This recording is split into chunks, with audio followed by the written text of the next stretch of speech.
All right, good evening, everyone. My name is E.R. Anderson. I'm the executive director of Charis Circle. Charis Circle is the nonprofit programming arm of Charis Books, and Charis Books is the South's oldest independent feminist bookstore. We're turning 50 this fall. Our birthday party is going to be on November 2nd, a big dance party themed to Octavia Butler's Parable of the Talents, Take Root Among the Stars. And then we will be celebrating in the store on November 9th, conveniently bookending the election on November 5th. We figure we need a party on both sides. So come hang out with us for both of those things. Tonight's event is in celebration of Pretty, a memoir by KB Brookins. And KB is here in conversation with Neesha Powell-Ingabire. And we're really excited to have Neesha. Neesha's going to be back with Neesha's book not too long from now. So we're going to hear about that as well, I'm sure. We are really excited to have KB here. KB is a Black, queer, and trans writer and cultural worker from Texas. They are the author of Freedom House and How to Identify Yourself with a Wound. Brookins has poems, essays, and installation art published in Academy of American Poets, Teen Vogue, Poetry Magazine, Prizer Arts and AMP, Letters, OK Player, Poetry Society of America, Autostraddle, and other venues. They have earned fellowships from the National Endowment for the Arts, PEN America, Equality Texas, and others.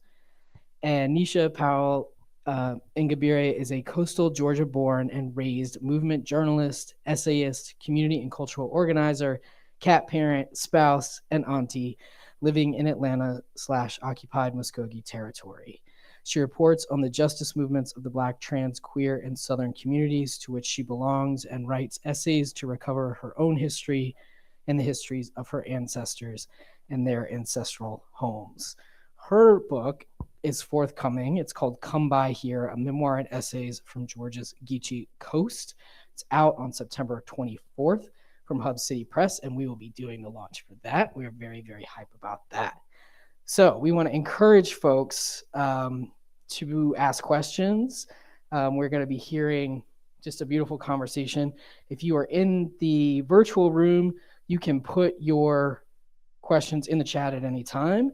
And for y'all who are physically in the room, I will bring the mic to you when the time comes so that everyone can hear your voice. So without further ado, please put your hands together for KB Brookins.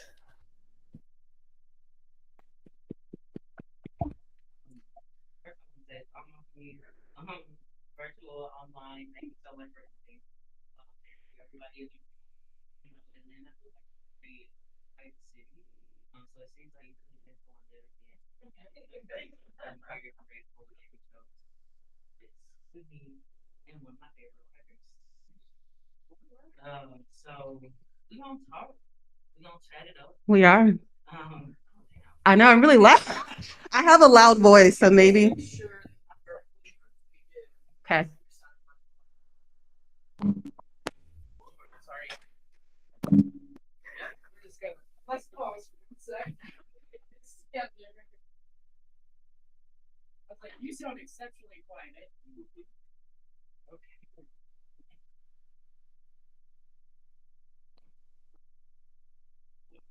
Hello. Yes. Yeah. All There we right. go. In Let's in do it. motion. Let's do it. Cool. Let me know. Maybe check in with the people online and make sure they can hear us. Okay. We're good. Okay. Okay. KB, Yeah. thank you for inviting me here. Of course. You could have picked anyone else in the world, but you picked me. KB and I just recently we sat on a panel at BIPOC Book Fest in Houston. That was really great. That was in your stomping grounds in Texas. It's a pleasure to be here, and thank you to everyone online. Thanks to all of our friends here. I did want to quickly just acknowledge the land and the labor that has worked this land. Just reminding everyone, we're on Muskogee land. This is indigenous land. I want to remind everybody about the ongoing fight to stop Cop City, an urban warfare facility, from being built here in DeKalb County in the Weelaunee Forest. I want to acknowledge that Black people were enslaved on this land and built this city and built this country. We believe in reparations, land back. We need to support Indigenous people everywhere, including in occupied Palestine, which is currently experiencing a genocide perpetrated by so-called Israel. And a good way to support both Black and Indigenous folks is to buy our books. Come to Charis, buy books by Black and Indigenous people. Okay. Pretty. Wow. Who's gotten to read it already? Okay, y'all are in for a treat. I'm not just saying that. The book really, really resonated with me. And I felt like we addressed so many of the same topics and themes. Both of us wrote memoirs. And they're different, but so many things. And just to note like a few of the things that I saw that were kind of similar between our two books. We both talk about the impact of Barbie and Barbie dolls on our sense of self within the first few pages. We both talk about having ideas of femininity imposed upon us before we knew what that even meant. We both talk about having Christianity imposed upon us without our consent. We talk about the negative impacts of colonization and Christianity on Black people in the so-called United States. We both address queerphobia and transphobia in Black communities. We both talk about sexual assault, middle school growing pains, using 23andMe to fill in blanks in our ancestry. We both talk about Black girls being robbed of their girlhood at an early age and being adultified and sexualized. We both talk about the feeling of being an outsider. We talk about growing up Black, queer, and trans in the South. We talk about strained relationships with our fathers. And we talk about hitting puberty at an early age. So there was just so many different things. I was like, what?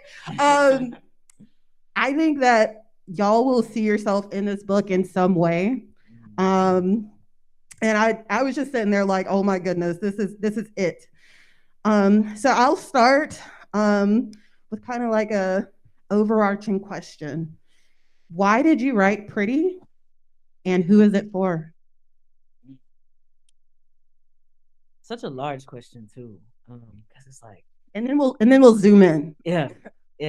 We write books and we have all these ideas about it as we're writing before we write, and all these. I as a young person, it was kind of like a thing that I had to do in order to stay sane, which is like write in journals. I've always been like a super anxious kid, right? Just like on the first day of school in first grade, I like cried because I couldn't find like a place to sit. Like that's where I was as a kid. So I think my parents kind of knew very early on, like you have all these big feelings and they feel like really larger than life, and you need a way to kind of funnel through those things. So it was kind of suggested to me when I was like 7 to like start writing a notebook, right?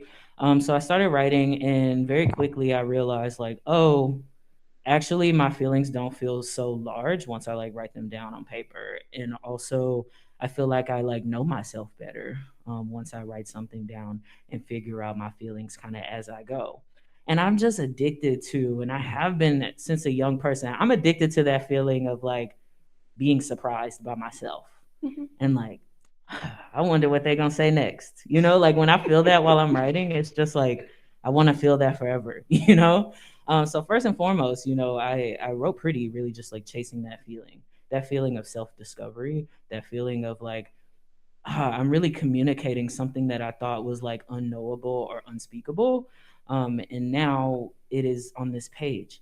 Now I'm not alone in my experience. And now I feel like I can reach out and touch somebody else who feels and has been through the same, which is really beautiful. And I felt like, I wrote this book because truly there was no other way, right? As a Black trans person who's grown up in the South and who's still in the South, I think it's a question of like, well, what other place can I be free actually, right? What other place can I say what I want to say without being accosted, without being accused of making shit up, without being potentially like violated, like physical violence, emotional violence, like where else can I do that, right? except for with my people, right? With people around me that get it, and except on the page. On the page is where I get to be my wildest, truest self. And I think we all have to find an outlet and have to have an outlet in order to really exist in the world today, especially because like our patience and our sanity is always being tested.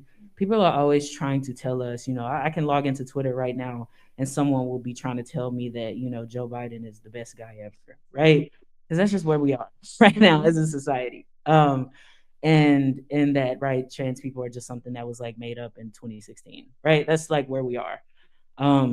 So in order for me to validate my existence and even like write myself and people like me into history, I like had to write is how I felt. It felt like a necessary thing that I needed to do. And I put those, private writings into the public sphere because, I am my best person when I'm communicating with others, when I'm relating to others. And I feel like book writing is my way of relating and putting out a kind of self into the world. So other people with those same thoughts, I don't know. Have you ever read a book? This is a little bit of an aside, but have you ever read a book where you're like, yikes, bro, that's so cringe what you just said, but I've had the exact same experience. You know what I mean? Talking about reading your book. Yeah. It can be something as little as like someone writing in a poem like, oh, I waved to someone and they weren't actually waving at me. We've all done that. Yeah. But then when you see it like written down, you're like, yikes, bro. But like also I can relate. Right. Mhm. And I feel like I grew up, around people and we had an understanding of ourselves or like of the person to our left and our right. But then when I go out into the larger world, I grew up in a very like specifically Southern Black place where it's like I didn't see a white person in person for the first time until I was probably like 18. Right. So then I go out into the larger world and I'm like, yikes, bro, like y'all just don't really have the same cultural touchstones as me. So how can I bridge that gap?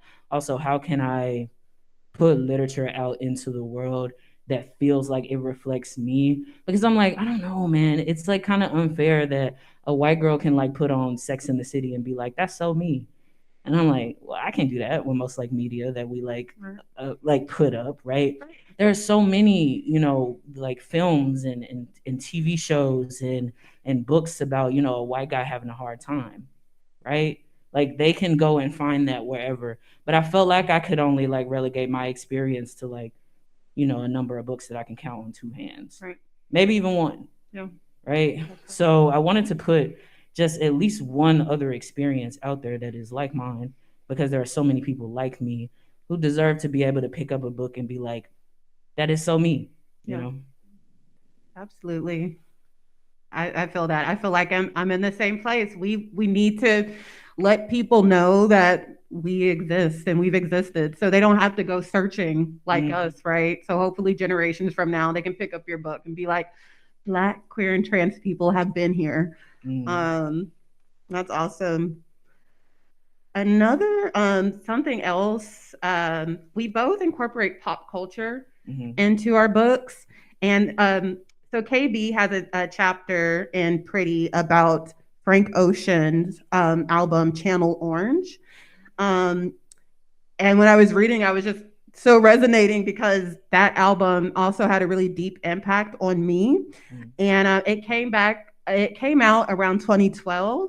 And so KB is going to let me read a little bit of something I blogged in 2012 about like how it impacted me. And then I want you to read your experience of the album and also just why was it important to write it and what would you tell Frank if you could talk to him.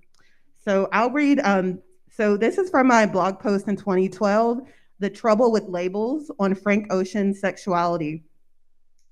Our society loves labels.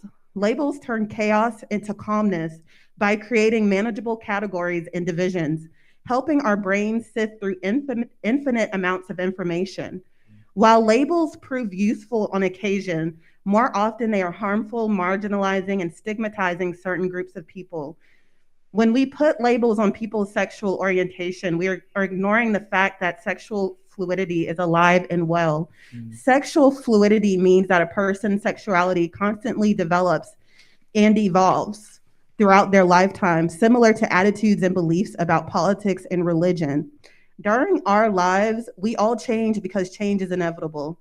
It only makes sense that one's sexual preference is not a stationary thing. Let's not worry about which label Ocean chooses to identify with regarding his sexuality, because it will always be subject to change. Instead, let us feel compassion for him as a fellow human being who wishes to love and be loved in an authentic way. We should applaud him for the strength it must have taken to disclose an intimate part of his life that is reviled and shunned by those with hate and intolerance in their hearts. The only adjective that I can find to label Ocean right now is brave. And I think it had an impact on us because Frank Ocean's album was one of the first ones where there was a Black man expressing his love for another Black man. And I think that's why it impacted so many Black, queer, and trans folks. But can you read from your chapter, Channel Orange Taught Me, and just talk about why was it important for you to write that chapter? Yeah. Yours is so like succinct. Mine is so like I have asides, but that's just how I talk. So I write how I talk. Just FYI. Channel Orange taught me. In summer 2012, I was a Black masculine lesbian going into my senior year of high school. My two other out max friends were girl obsessed. When I say they were girl obsessed, I mean, I haven't fucked with one of them since 2013 because she chose to hang out with a girl instead of coming to my graduation. She tried to justify it like, bro, that's my girl. You understand? Girl obsessed. We were kings. Like many high schoolers with home and family issues, I was with my friends more than anybody else. We linked during passing periods and kicked group chats and after school. We ate hot chips and smoked weed together at the corner store up the street. We bitch shopped, as we called it then, forgive me, at every mall in our area and fantasized about meeting our own Beyonce together.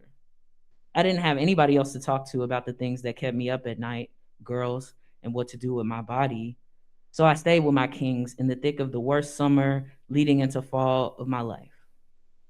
I spent that summer conditioning, read, being hazed, for a drum major position.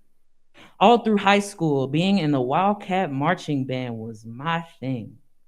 It got me all my friends, and it was the Black band in Fort Worth, Texas. If you know anything about Black bands, you know that we practice at least 40 hours for every 15-minute halftime show and show out. Synchronized line dances and drum routines galore for 2 hours every football game. The days were brutal. And the 2 hours before and after band practice that I had to stay back and do more to prove I was tough enough, mature enough, man enough to be trying out for drum major were even worse. To be a drum major was to be top of the food chain, front and center of every show, of every formation that the band, dancers, cheerleaders, and audience members looked toward as those stadium lights flashed down. For that recognition, me and 3 other drum major candidates did high kicks until our legs begged us to stop. We did burpees, ran laps, blew whistles until we couldn't bear the pain, all just to prove to our directors that our suffering was for something greater. I remember doing push-ups as the Texas sun simmered our skin at least 2 shades darker, yelling with every up and down motion, I like it, I love it, I want more of it, make it hurt, drum majors make it hurt. So imagine doing that while you're doing push-ups. Humiliating. Looking back, I see now that my respectable but still hood school was not ready for a fat, Black, masculine lesbian to be head honcho of all the high school arts endeavors. But this was my first ballsy endeavor in my life, and I was determined to get one of 3 hot spots in the Wildcat band. I must have shed something like 20 pounds trying to get my mile down to 10 minutes. I learned every complicated dance move, spins, splits, air humping motions, and became good enough at working out that I could encourage band members who were ready to quit on exercises. I hadn't cared to keep up with everyone else less than 2 months earlier, but my body got stronger in a way I'd never experienced. I became the kind of leader I'd never seen, no nonsense enough to demand that everybody do better, and tenderhearted enough to tell the other fat kids to gulp 8 glasses of water a day. I told them to flick off anyone making cheap shots at their expense. In 3 months, I went from clowning on the drumline to giving pep talks to the outcasts of an already outcasted group of kids. If I wasn't the best dancer, surely I was the best leader by a long shot. And then it happened. We can only have 3, so one of y'all need to go, one director said.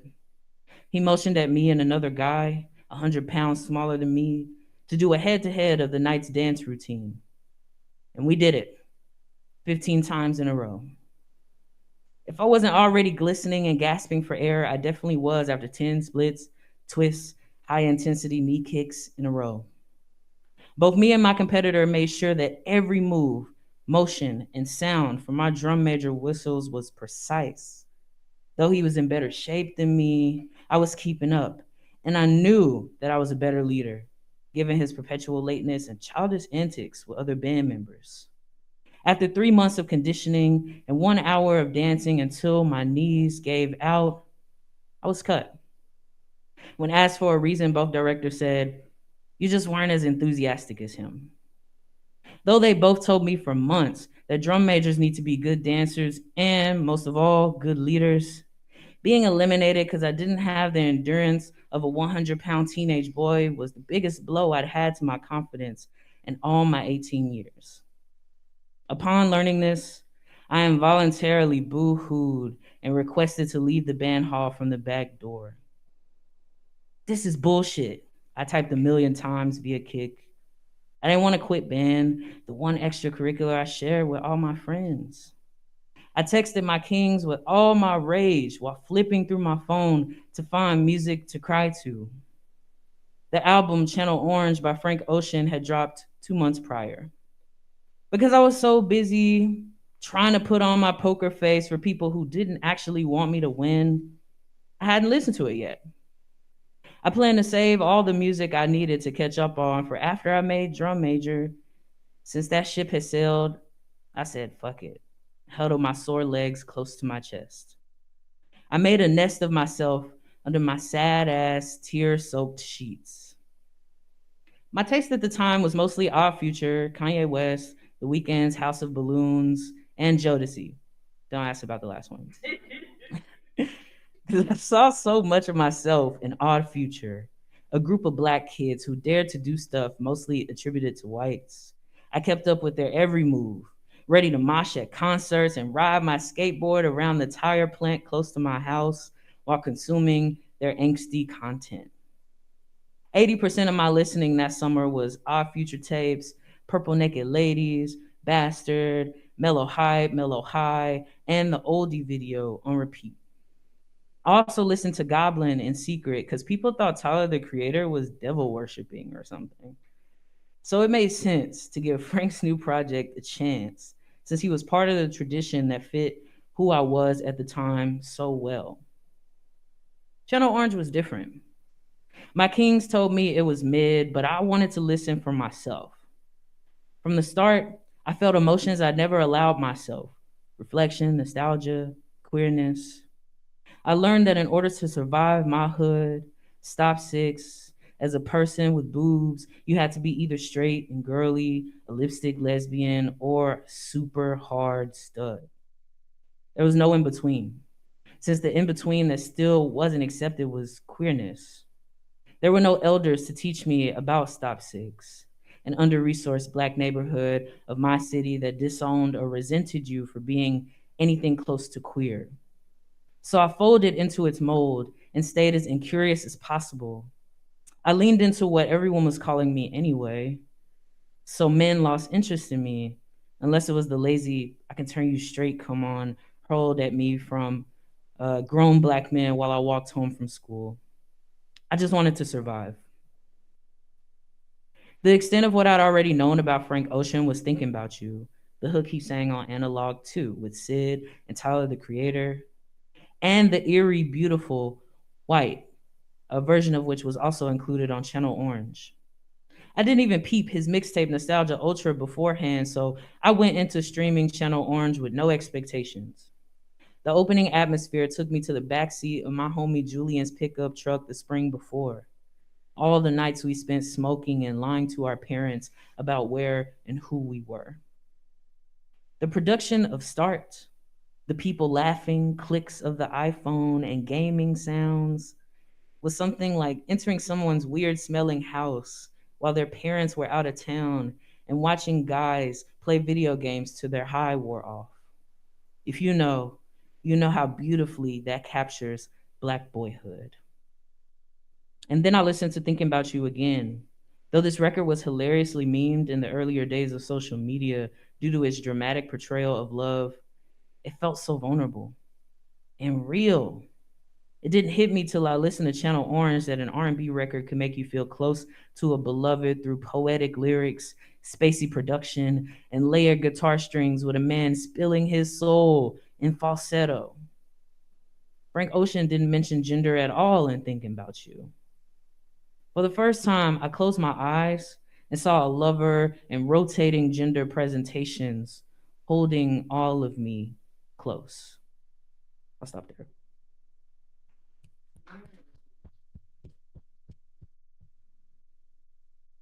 Thank you. What made you, why was it important to include this chapter? Well, I think it was a really like defining moment of my life. If you continue reading that piece, I talk a lot about how up until that time, just like you were saying, like I had never heard someone even like make a R&B record that just like didn't gender the lover. Yeah. Right. And I felt like that was an intentional choice. Right. And then when you then continue to listen to that album, you come across Forrest Gump. Right. And it's like, oh, he's actually writing a song for a man, and it just felt like so different than all of the R&B that I heard. I mean, I was listening to Jodeci at the time too. I had like a little R&B moment, like 90s R&B moment when I was in high school where like all of a sudden I was like, oh, all of this exists. So I was like listening to guys begging like all the time. Like that's what 90s R&B was. Baby, please don't leave me, for 3 minutes. But none of those were like a baby that was not a girl. So it just felt like different. And it also felt different that like there was just like such a vulnerability to even like the way that he used his vocals, a vulnerability to the lyrics, and also like matching that kind of like awkwardness that I was feeling. Like even like, I don't like you, I just thought you were cool enough to kick it, something like that. It's just like, this like really, fills my little awkward heart with all the flutters, right? But it also like really, I think, encapsulated a kind of masculinity that I was like aiming toward, that I just like hadn't quite seen, reflected to me quite yet. And it also just got me to thinking about the inherent queerness of Black masculinity, right? Especially like when Black men and masculine people are in mixed company, right? Like this idea of masculinity is not at all like created with like Black men in mind, even like the original ideas of like what it means to be, macho, whatever, man of the house. It's like it doesn't include you anyway, but you're still like trying to adhere to all of these very rigid ideas of what gender is. So yeah, so I got to pontificating as a writer does, right? Yes. I got to thinking some things, writing down some things, deleting something, Yes. And I thought it was really important for me to keep in the book. Actually, let me rewind. I sold this book on proposal, right? Which means I was not done with it when I sold it. So I was like, once the ink dried, I was like, oh shit, man! Now I actually have to write a book, right? So then I started looking at all of the stuff that I had already written, and I sent some things to my editor. And like this was one of the things I sent. I sent a like piece that I wrote on like Megan Thee Stallion too. I was like sending cultural criticism as well as personal essays. And I think my editor Errol McDonald at Knopf was like, I actually think the points of most resonance here are the points where you are like linking those cultural moments to yourself, right? Like, what did it mean to you, actually, this album? Like, what did it mean to you to come across this at the time that you did? And for me, you know, I came across Frank Ocean's album after I had like my first big rejection of life. You know, it was like, I thought the world was over because I didn't make drum major, you know? It's like shit. And it felt so like embarrassing, right? But I was like, hearing an album where I feel like he's like showing a love that other men and masculine people around me at the time would have thought was embarrassing, I think it was like really important, right? And leaning into vulnerability and seeing vulnerability like reflected to you, I think is just like really important to me.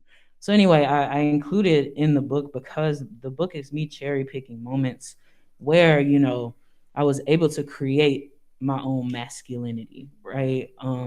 Moments where I was able to, despite all of these forces, you know, religion and other things that you named earlier, like working against me to like not find my queerness and not like, I picked moments where I was like, I insist actually on being queer, on being trans, and doing all of this in Texas. Because too many times, like I tell people I'm from Texas and they're just like, why? You know? And I'm just like, you could stop.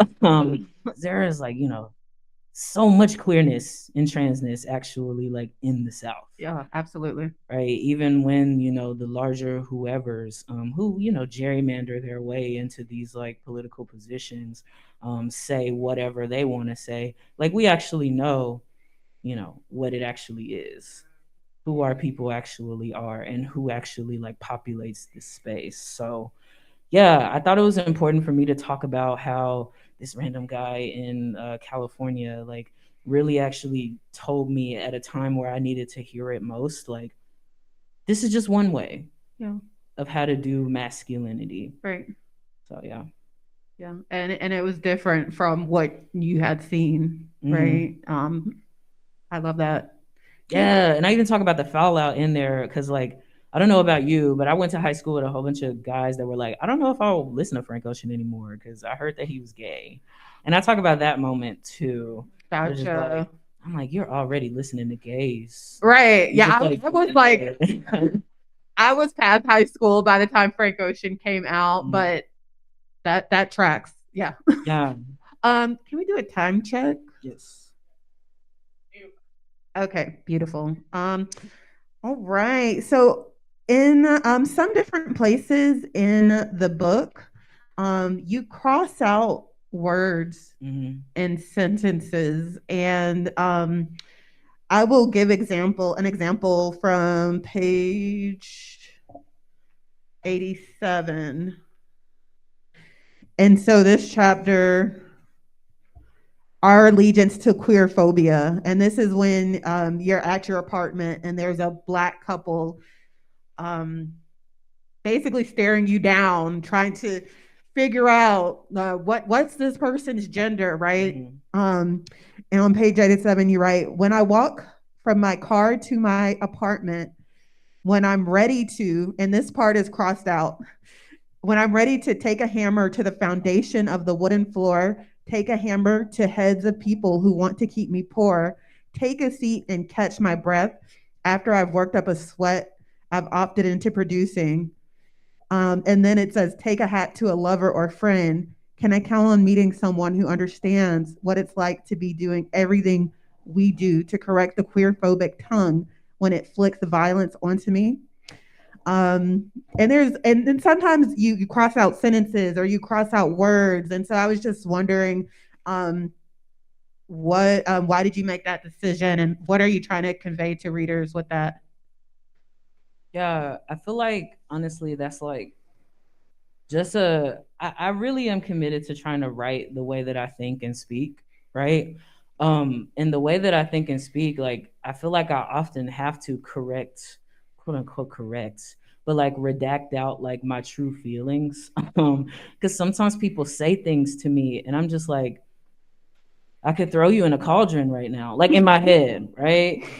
I'm like, maybe you shouldn't speak. Maybe you don't deserve rights, right? In my head. But then out loud, right, I say something differently because there is this like kind of expectation of decorum when it comes to like Black people, and the kind of like presenting yourself, even when you're presented with mediocrity, even when you're presented with like not even microaggression, just straight up aggression, right, by other people.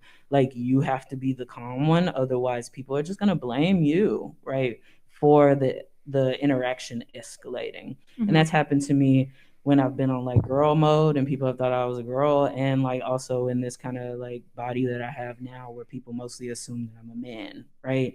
It's like the way that I show anger always has to be muted in mixed company, right? And I consider, some pieces of this book to be like, I'm in mixed company. And I want you to see like exactly like what I'm thinking in this moment, because like, I mean, it just mirrors real life.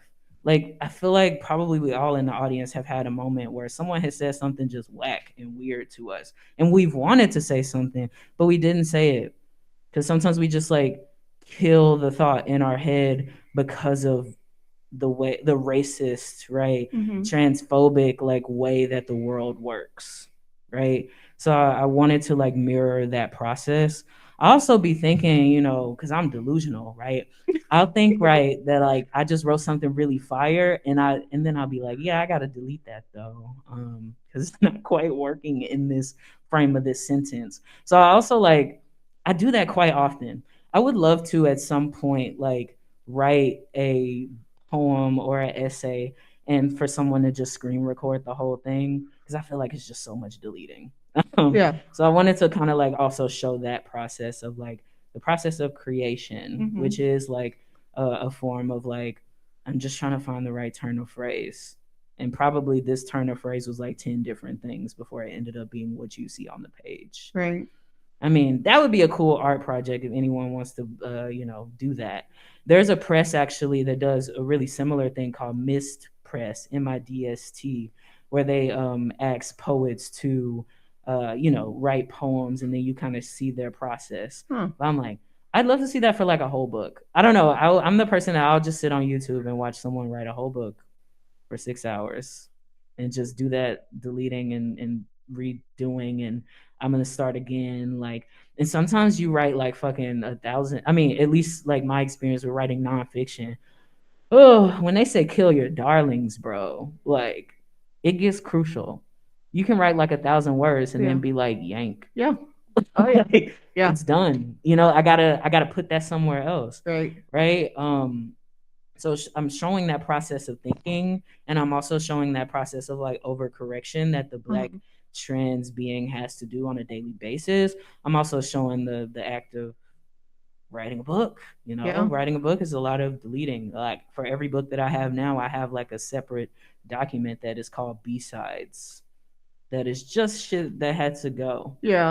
Had to go to the jail of my Google Docs. But you don't want to get rid of them completely. You're like, no. I'm going to leave these precious babies over here. Thank you for letting us into your mind. I feel like we get to see your brain working on the page. I want to ask about, and there's going to be at the end, we'll have like a little time for questions. We'll make room for that. So start thinking of things you want to ask KB. So there's both poetry and essays in this book. And you blend them seamlessly. And so I'm just wondering about that process, that decision to have both prose and poetry. And then also just like, what are the similarities and differences between writing in both of those genres, especially all at once, I guess. I feel like that could be like a whole class. I know. Differences and similarities between poetry and nonfiction. That's another free idea if anyone would like. I know. So maybe just like really focusing on how did you come to include them both? I know that is a really big question, but how'd you go about including both, or why? Yeah, I got you. I think, first, I thought of myself probably 3 years ago as a career poet, in the sense that I was only ever going to publish poetry books. And I like wasn't gonna write or entertain anything else. I was really like, fiction, yuck. I was that person for a while. But then I tried to write this book first as a poetry book, And I was just like, it's just really not slapping. Like it's not doing what it needs to do. It's not giving what it needs to give. Exactly. Yeah. And my biggest fear in the world, right, is like putting out a book that is either like worse than my last one or like the same. And I was just like, this doesn't feel like it's enough of a change from like what I've already done. And this is your third book, right? Yep. And so buy their other books too. thank you. They're all poetry books, y'all. But yeah, I tried this as a poetry collection. I felt like I was failing and I didn't quite know why. Okay. And then at the time I was in a fellowship, and the fellowship allowed us to go to things that were not necessarily just in our genre. Like I got the fellowship in poetry, but they're like, you can come to a creative nonfiction workshop, you can come to a fiction workshop, you can come to a screenwriting workshop if you want to. They're all open for you to go to. So I don't know, I got a little curious, and so then I was like, oh, what are the nonfiction girlies up to? So I log in, and little do I know, I'm like, this is actually really cool, and like it opens up so many different possibilities for storytelling to be like, hey, this happened, right? And like, hey, like committing yourself to a truth, right? And instead of, you know, picking up the kind of devices that I pick up in poems, like sound or the line or metaphor, I'm like, what metaphor is there for being Black and trans in America, right? Like I was just having a hard time picking up comparisons and picking up like the kind of things that I usually pick up in poems. So then I started just writing essays and was like, all right, this is an essay about the time I went to a gynecologist, right? Because even little things like that, when I talked to other people about them, they felt like extraordinary, right? And I have that piece even in the book of like, yeah, so I can't just like pull up to an OBGYN in the same way, because then everybody in the lobby is like, oh man, such a supportive husband, you know, coming to bring flowers for his wife or whatever, right? Like that's just one little thing, right? But it's also like you have to, in Texas and in a lot of other places, like make sure that provider is not going to be like transphobic towards you, be weirded out by just like your body, you know, your existence. So it's like a whisper network thing. So anyway, I started like thinking about these things and writing about these things and then pitching them to kind of different places. And after I had like like this number of publications, I kind of realized that I was writing about the same thing constantly: Blackness, transness, and masculinity, like in some way. So then I was like, oh shit, man, do I need to do a copy paste and make it into a book, right? So I do that. I sell a book. And then while I'm writing the book, I actually was trying to like reverse engineer some of the poems that I had written previously and like make them instead into essays, which I do that successfully for one piece in here. That, you know, if you pick up the book, you'll know what I'm talking about. But yeah, that also wasn't working. I was like, it just feels like I'm trying to Frankenstein something and like force something into a mold that it doesn't need to be in. And then my editor, Errol at Knopf, was like, what if you just included poems in the book as well? And I was like, I feel like you've just cursed me out. You've just told me that I can't write a memoir, that you've just, you know, spit on my family. Like I was so upset at the prospect of it at first, because I was like, I want to write a memoir. Like I want to do this thing, right? But then I started like right after that conversation, all of a sudden I started reading memoirs like Intimate and memoirs like other kind of like mixed genre memoirs. And I was like, oh, I could do whatever I want because my memoir. Yeah. Who would have thought, right? So then I started like plucking poems from that poetry book that will never see the light of day and putting them in here and being like, oh my God, I was actually thinking about this and making this book in my mind for years, right? Like even there are some poems in here from like 2018.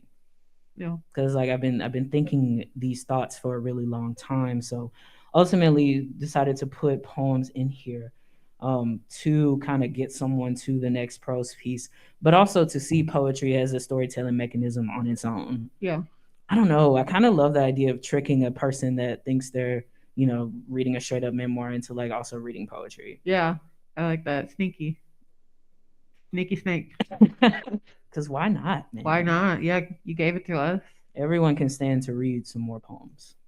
I know. I feel like I don't read enough poetry, so this was a great way to get you. You snuck it in on me, and I loved it. Um, I want to ask. I know we have a lot of writers in the audience who some of us write about ourselves, some of us want to write about ourselves. Um, how did you get over the fear of sharing some of the most intimate parts of your life with the world? Oh man.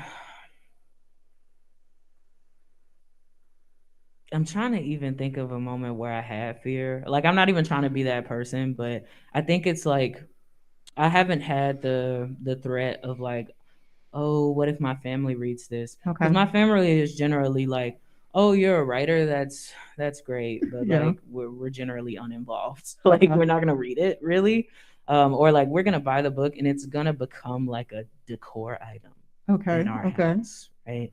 And I'm like, that's a book sale, so I'm happy, right? Yeah. But like I've never had that fear of like a family fear, Okay.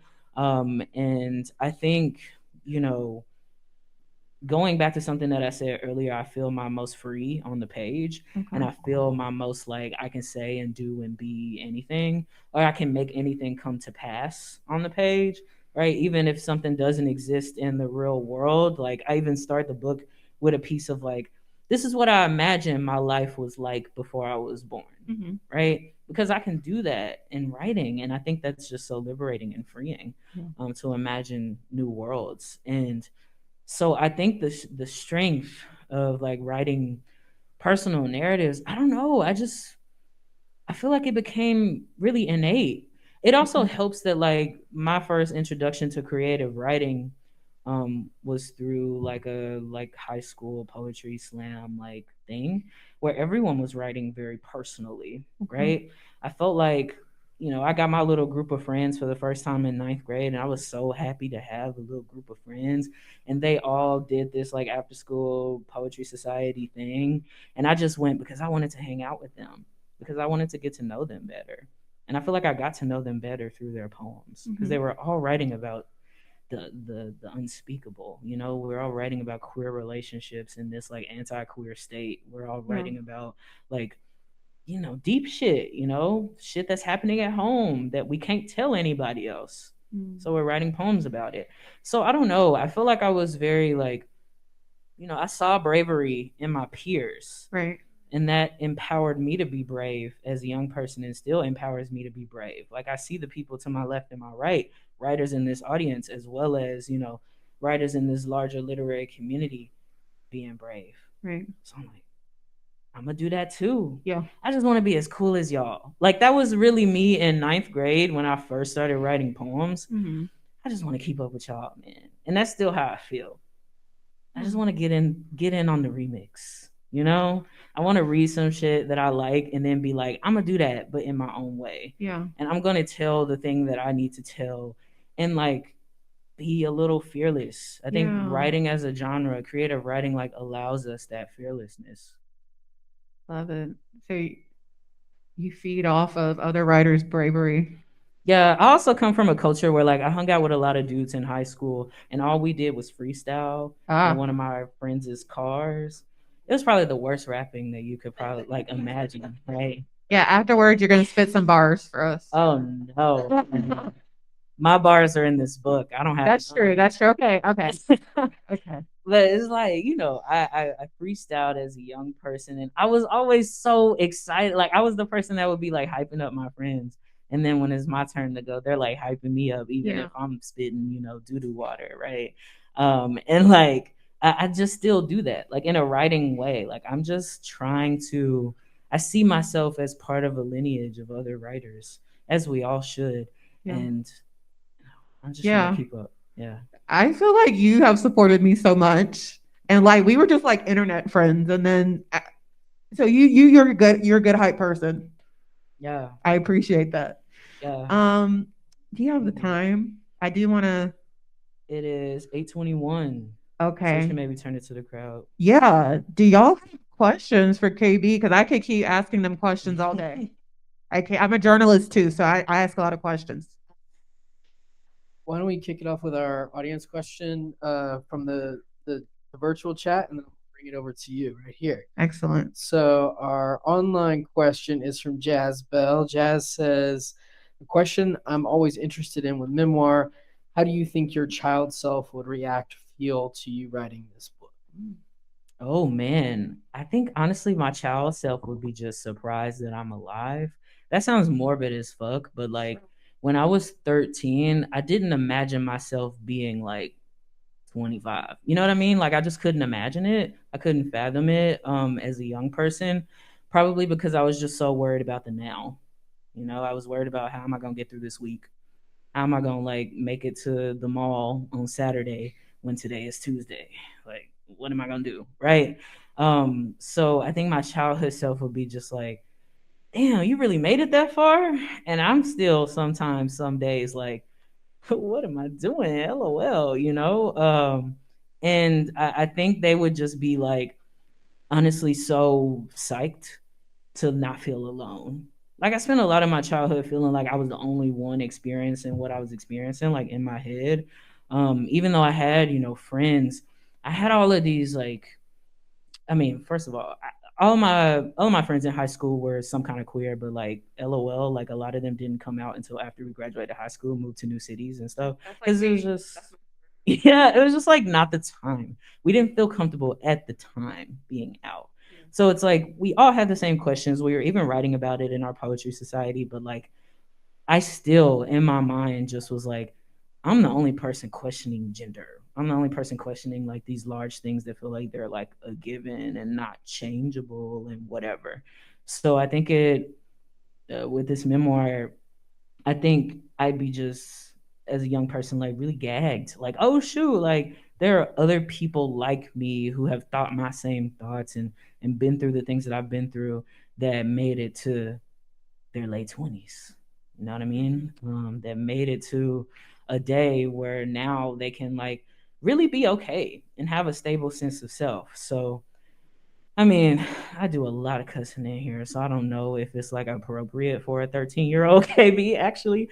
But I love the idea and I really live for the idea of young people being able to pick up a book like this and feel validated. Yeah.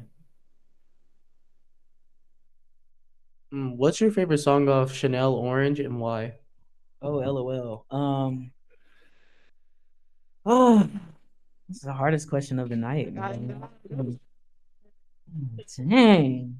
Really, I used to listen to it every day. That's why I was so pumped when I saw that chapter. I was yeah.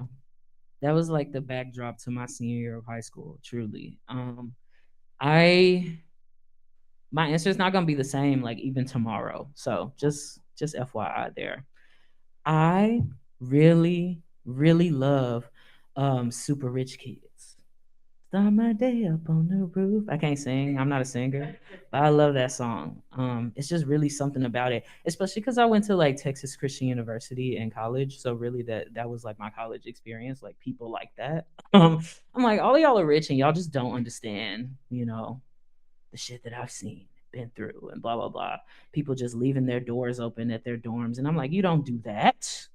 We don't do that where I'm from, putting your keys down, at the cafe and being like, it'll be fine. And I'm like, we don't live like that where I'm from. But they're yeah, not like us. you beat me to it. Yeah, Super Rich Kids. I also love he does some good singing on that song. Yeah, yeah.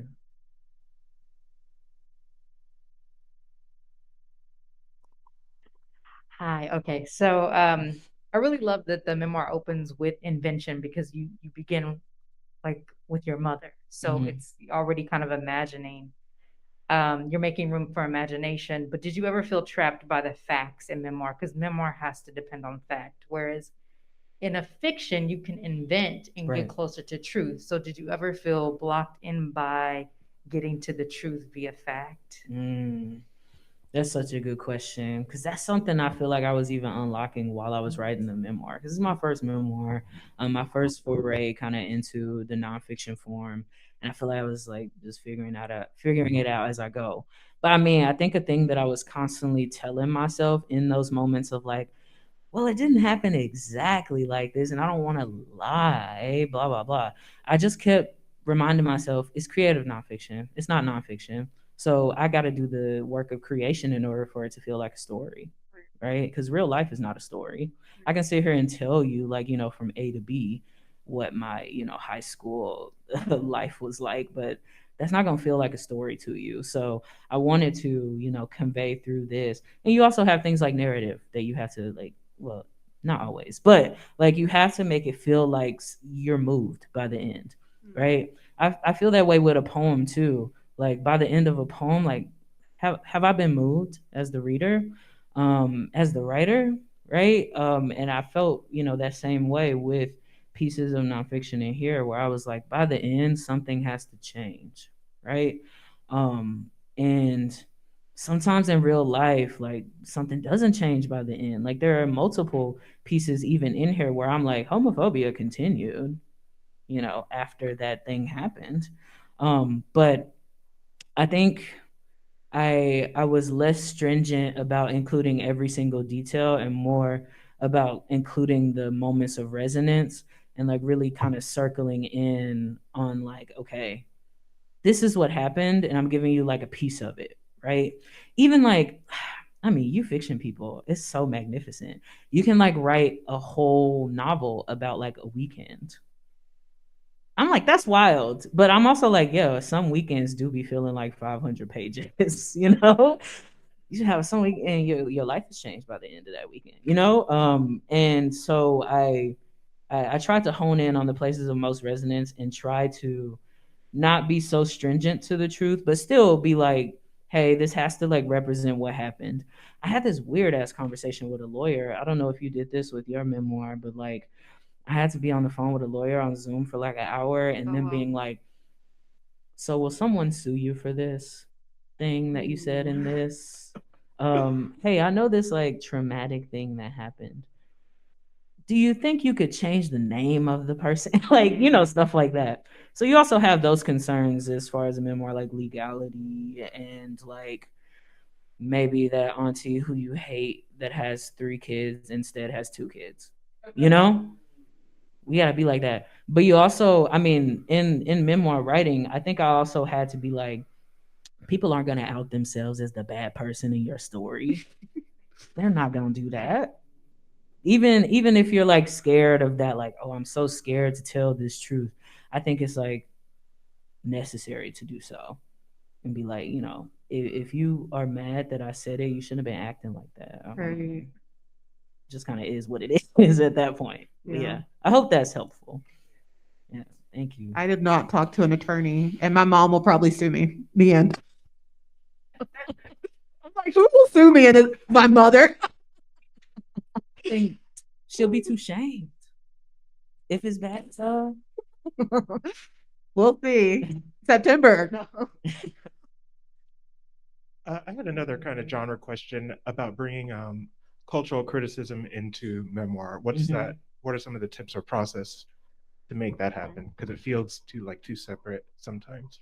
Yeah, one way. Okay, this is turning into like I mean, please, somebody in the room, like teach that class on poetry and nonfiction. I think it would be quite illuminating. But one thing that I think poetry and nonfiction do that is similar is like genre is just a drawing of a line. We don't care about like meshing, like different ideas. Like, what is a personal essay? What is cultural criticism? What is literary journalism? What is it's not so segmented like that. Things get to be very like enmeshed inherently.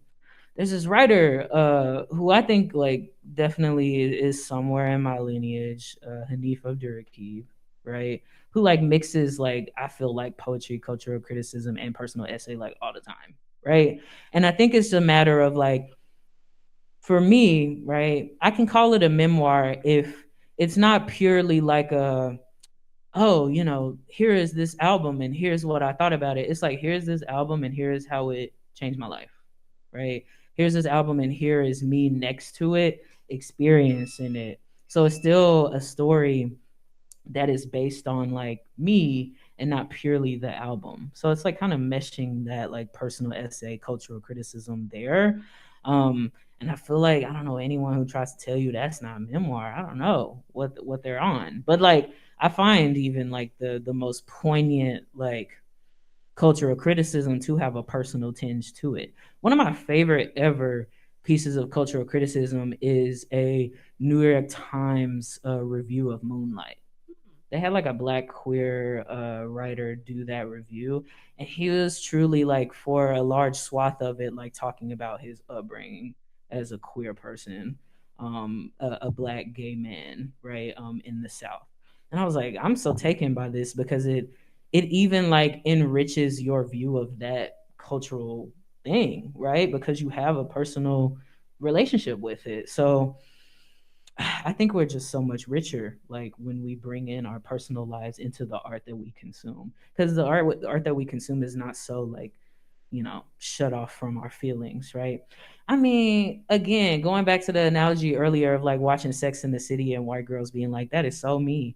It's like I think it's like we gravitate more towards things that feel like they're a part of us, right? Feel like they're some kind of like some kind of thing in us that we want to be, that we currently are, that we used to be. Like all of us have that want for ourselves in our art that we consume. So yeah, I think at least for me, the way that I was able to justify, because that is the most cultural criticism piece in here, was like, well, I start the story not by saying Frank Ocean dropped this album and whatever. Like I started with talking about how I didn't make drum major. Like I started with a personal story, and then I go into like the moment that I listened to the album, because I find that to be very important to why I listened to it the way that I did. So just finding ways to have like personal touch points with the music past like, I am also this person with these identities, and more like, who were you when this album dropped?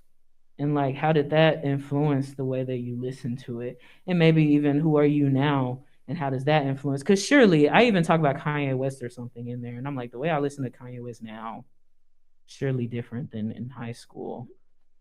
Well, actually, I don't particularly listen to him now, but you know what I mean, right? So yeah, I think it's so important. And I'm like, more genre bending. Yeah. Maybe it's the rebellious like poet stuff in me, but I'm like, more nonfiction writers doing like weird nonfiction. I'm pro that. Yeah.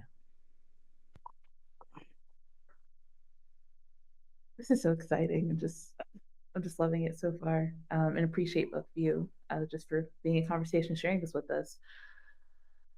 As far as memoir writing goes, I'm curious about the process of remembering, because I mean, there's days where I'm like, my memory shit. Like, could I ever even just go back that far? I know you mentioned, having written journals and just having this archive of your life. Like, what did the process, I mean, did you like engage those journals at all? Like, what did that look like if you did? And just like, could you speak more to the process of memory and how it was even colored by your present interpretation of the past? Absolutely. I mean, LOL. I even have a piece, in the first piece in the book called Until I Wasn't. Um, One of the sentences, the truth is, I don't know much about my pre-life. My first thought was to start this book with some sob story about my childhood, something that made you want to tear up and keep flipping, but I don't remember much about that either. So I even like admit to like, there are some things I can't remember, right? Because of the nature of trauma, for me at least. Like, your mind is like, trying its best to guard you from some shit that will fuck up its system, right? And even with that, I don't know, maybe I just have intrusive thoughts, but I still can remember like embarrassing shit that I did when I was like 7. There are just some things that you can't shake, right? No matter how much you want to or try to. Like, I tried my hardest to run from my hometown, but it still shows in the way that I speak, the way that I carry myself, the way that I write, right? Like, I write like the language of my people. So it's like being able to, I mean, it helps a lot for me to like even keep a notebook everywhere I go, so like I'm writing down things as I remember them, because surely like the memoir was a test to my memory. Like, there were definitely some things where I'm like, maybe I don't remember what the color of this room was, right? Maybe I don't even remember like the exact dialogue that was said in this moment. I do remember how it felt. I do remember like like I remember the notes of it, the bones of it, and that's enough for me to be able to like create an experience for a reader on the page and still call it nonfiction because the heart of it is still there.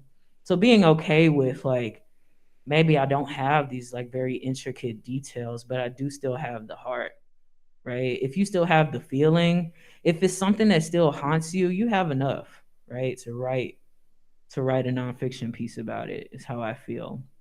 Because again, there are just some things you can't shake. And I think this book really is just a smorgasbord of things where I'm like, I don't remember every detail of my childhood, right? Because my mind is doing what it does to protect itself, but I do still remember some things. And like, a memoir is also like an archival process, a process of like writing yourself into history, writing your people, your concerns, your fears, your the ways that you've fallen as a human, like all of that shit, right? So making sure that a thing that I do also sometimes, because I am delusional, I'll like be sleeping, and then I'll have like a really good line, and then I'll be like, I'll remember it when I wake up. Stop! Don't ever say that to yourself. Like it's just not true. So just like write the thing down as soon as you think of it, right, in your notes app or in a physical notebook, and then also like write what you know now, and you'll be surprised at like how much you do actually remember. And then like don't be afraid of like filling in the blanks. Like no one's gonna fault you for like, okay, in this moment your dad actually said like, I never want to see you again, but instead you wrote like, I'm slamming the door. Like if the feeling is still there, then you have enough. That makes sense. Yeah, these are great questions, y'all. Yeah. Anybody else before we wrap up? So one of the ways we like to finish up, you mentioned Hanifa Durham-Keeb. We like to talk about who, we think about the shelf, right? Both like the literal shelf that your book is on, but also sort of the metaphorical shelf.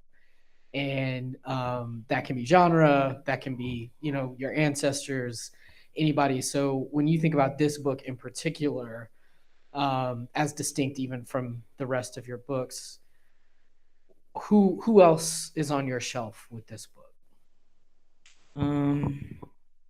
Definitely like Assata Shakur's memoir, because it also oscillates between poetry and prose. Definitely Heavy by Kiese Layman. Shout out to the OG who also wrote a blurb for this book, because we're both talking about Black Southern masculinity. Definitely, I think like parts of Hanif Abdurraqib's work with just like oscillating between different genres in the same piece. I also think like I was reading like and catching up with really like queer theory while I was reading this. So I read like the history of sexuality. Oh, so hard to get through, but I got through it. So I'm like, probably notes of that are in here, right? Probably notes of like Gender Trouble, which I reread while I was reading this. Probably notes of Leslie Feinberg's like Stonebridge Blues, which I think was probably the first book that I read as a young person that I felt like represented in. And man, I feel like even some poetry books, but it's so hard for me to even say which ones. But just like the genre of poetry, I feel gave me so much liberty with not being so married to a sentence. One thing about me, I'll get off topic. I will do an aside. I'll make a sentence that feels like it's just circling, and then when I land it, you'll be like, oh, that's just a 4-line long sentence. And poetry be doing that. We fragment. We like speak through even like fields of like don't speak, So I think definitely like lots of poetry influenced this as well. Yeah, I love that. Those are some great folks to be in company with. So thank y'all both so much for this conversation. We want to let our folks watching at home know that they can buy Pretty, a memoir from Charis, by clicking that teal button at the bottom center of the screen. So if you don't have your book yet, go on and do that. We will have some signed copies tonight. So go ahead and put your order in now, and we will send those out while supplies last. Thank you so much for being with us.